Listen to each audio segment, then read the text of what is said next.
and welcome back to my channel. If you're new here, my name is Amy and I am sharing our family's financial freedom journey on this channel. If that sounds interesting to you, make sure you hit that subscribe button.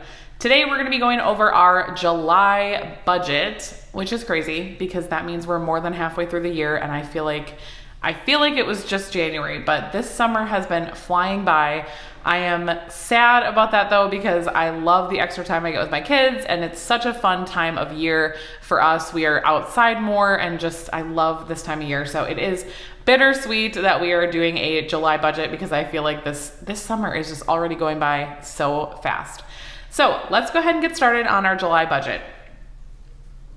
So first thing we have is our income. So my husband and I both work full-time and we receive like salary. So our budget is usually based on the same amount of income every single month because we're both salary. So we pretty much bring home the same thing every single month. We do typically have side hustle income as well, but we never know that ahead of the month. So we never budget based on that. So let's go ahead and see how we're budgeting our $7,200. So the first thing that we have is our mortgage. So this will actually be for August 1st because we're paying for the month ahead for the first of the month. And we are budgeting $2,100. If you guys have watched my videos before, our mortgage is actually less than that, but we do pay an additional amount just to give us a little bit of extra towards our principal every single month. Next up is Netflix. So we do have a Netflix subscription, and that is $8 a month. We do the cheaper plan that has ads, so just to save a little bit where we can. Then we have our Peloton membership, and that is $45. We do just have the bike right now, but I really want the treadmill, so let me know if you guys have the Peloton treadmill. Let me know if you think it's worth it. I really want to get back into running. I really enjoyed running a few years ago before I had my two younger kids, and I feel like I really want to get back into it. And you know, I live in Wisconsin, and so the winters are really, really rough here, and I feel like having a treadmill would be super helpful, and also it would like double as like a walking pad for work too. So let me know what you guys think. If you have a Peloton treadmill, let me know if you think it's worth it. If you don't and you have a really nice treadmill that you like, leave a comment and let me know what it is, because I'm kind of researching to see what, you know, we might want to do if we want to get a Peloton or not, but let me know. Anyways, then we have our internet, which is $60 a month. Then we have giving. So we do have a reoccurring donation to St. Jude for $100 a month. Then we have preschool. So my daughter is in a part-time preschool program right now. We pay that weekly, but for the month that is $760 for the month. Then we also this month have something that we don't normally have, which is our annual credit card fee for our Southwest card. So we do use two Chase cards. We use the Chase like Southwest Premium card, I think it is. And then we also use the Chase Freedom Flex, I think it's called. So our like everyday card that we use for like almost everything is the Southwest card, and we do pay it off every single month in full from our budget, like the budgeted amounts for the variable spending. That's mostly credit card spending, but we do pay it off in full every single month we have not paid any credit card interest in many, many years at this point. And I will always preface this conversation with, if you cannot pay it in full every single month, please don't use credit cards, just use your debit card. But we have had a lot of years now of being credit card debt free. We have not been in credit card debt since like 2017, 2018. So it's been a pretty long time since we have had a problem with credit cards. So we do use them responsibly. And we do use the Southwest card because we get a lot of points from Southwest using that card. And so it is definitely worth the credit card fee.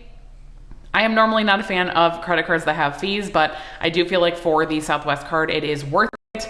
We typically fly for free on any vacations we go on because we accumulate enough points over the course of, you know, a year to 2 years to be able to fly for free for our family. And we just have to pay like the fee for like $10 per ticket.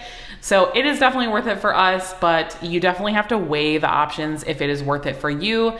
It is probably only worth it for us because we use it as like our primary card. So we put a lot of spending on it every single year. So it's definitely worth it for us. But again, there's a lot of great credit cards that don't have fees. So don't feel like you need to use the Southwest one, but that's the one that we have decided to use. And we've been using it now since like 2017 or 2018 as like our primary card. And so it has worked out well for us. So we do have to pay that fee this month. And then we also have our electric bill. This is electric and gas, and that I'm budgeting $250. It's been like hovering around 200, like 225, but it has been pretty hot here. So we've definitely been running our AC. So it'll maybe be a little bit higher. So just to be on the safe side, we're doing $250. So that is it for our fixed expenses for this month. So that brings our total for fixed to $3,422, and that leaves our remaining at $3,778. So let's go ahead and go up to our variable. So we do have spending. So this is for both my husband and I. We both get just personal spending money every single month, and we both get $100 each.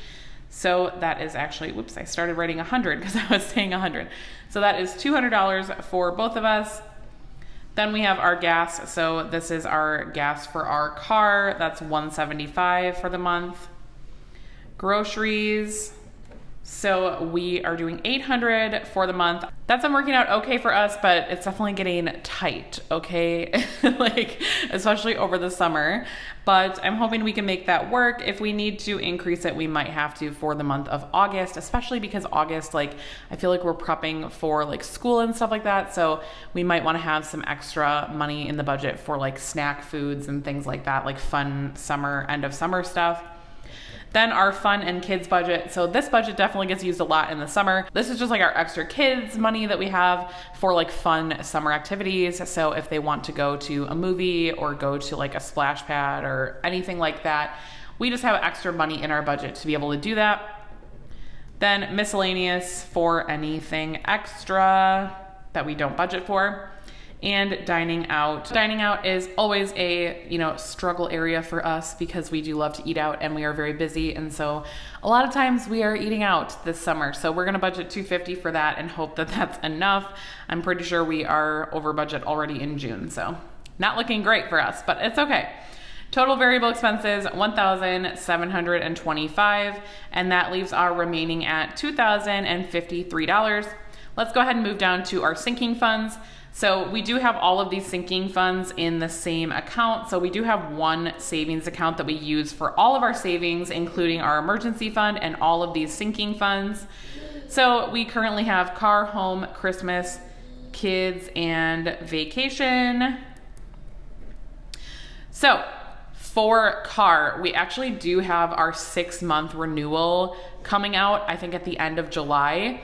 So I am going to budget $100 into our car sinking fund. So if you guys have followed my channel for a while, I'll quickly explain. We just got a second car last month, or actually this month, sorry.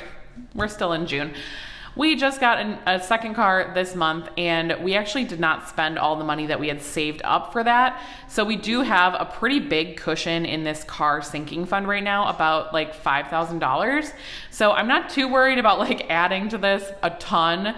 So like I said, we do have our 6-month renewal for our car insurance that's going to come out of this account, and it's probably going to be like $500 for both the cars for 6 months. But again, we do have a pretty big cushion in there, so I'm not too concerned about like adding a bunch to that. But I did just want to do $100 because we do want to keep a pretty big buffer in there in case we do have like a major issue come up with either of our cars.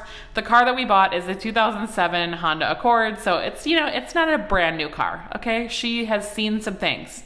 She has about 180,000 miles, I think. So yeah, things could go wrong with the car, okay? Because it's not a new car. So we want to make sure we have a big chunk of money set aside for car maintenance now. So I'm just working on not depleting that completely. So $100 to car. We're also going to do $100 to home maintenance and $100 to Christmas. And let's just do $100 to kids and $100 to vacation to make this easy. So we are just doing $500 to savings this month for all of those. Most of these categories are like self-explanatory. So home maintenance, obviously for home maintenance, Christmas for like Christmas gifts, decor, things like that. Kids is the one that I get the most questions on. So this is for things like registration fees, sports equipment, extra things for school, school supplies, clothing, pretty much anything related to our kids. We don't spend a ton of money on any of those things. Honestly, we are pretty like low. We try to like keep our kids' fees pretty low, and like we buy clothes at thrift stores most of the time, so we don't do a ton of spending. So $100, $50 to $100 a month for us is usually like sufficient for this. Now, as our kids get older, I think we'll have to increase this, but for now, it's been working out fine for us. So total remaining then is $1,553, and that will be going to financial goals. So 1,553, and then we will most likely have some extra from our side hustles for the month. So this probably won't be all that we'll be putting towards financial goals. If you guys watched my Debt-Free Friday video on Friday, we have $1,640 left to max out my husband's Roth IRA, and we're really hoping to do that this month. So we are pretty close. We're only about $100 off. So as long as we can get $100 of side hustle income in the month, we should be able to make that goal, which is really exciting. So that is all I have for you guys for my July budget. Let me know in the comments down below, have you done your July budget yet? I know I usually post these pretty early, but actually this month I'm posting it late because I took a little bit of a break this month. So you guys should have your budgets done. If you don't have your budget done, get it done. What are you doing? Make sure you have a budget for July, especially because the summer is so incredibly expensive. So get your budget done and let me know in the comments. Check in with me. Let me know you did your budget. And I will talk to you guys on Friday for Debt-Free Friday. Bye, guys.